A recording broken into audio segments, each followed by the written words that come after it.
Welcome to my channel. Today we will be talking about if minors can have a Fidelity Investment account. Fidelity Investments does offer an account specifically for minors called the Fidelity Youth Account. This account is designed for teens between the ages of 13 and 17. It's a brokerage account that allows them to save, spend, and invest their own money. A key difference from a standard custodial account is that the teen is the owner of the Fidelity Youth Account and makes the investment decisions themselves.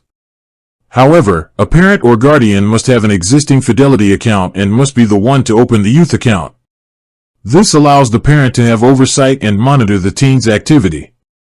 The account has no fees, no minimum balance requirements, and it gives teens the ability to trade most U.S. stocks, ETFs, and Fidelity mutual funds. When the teen turns 18, the account can be converted to a standard retail brokerage account.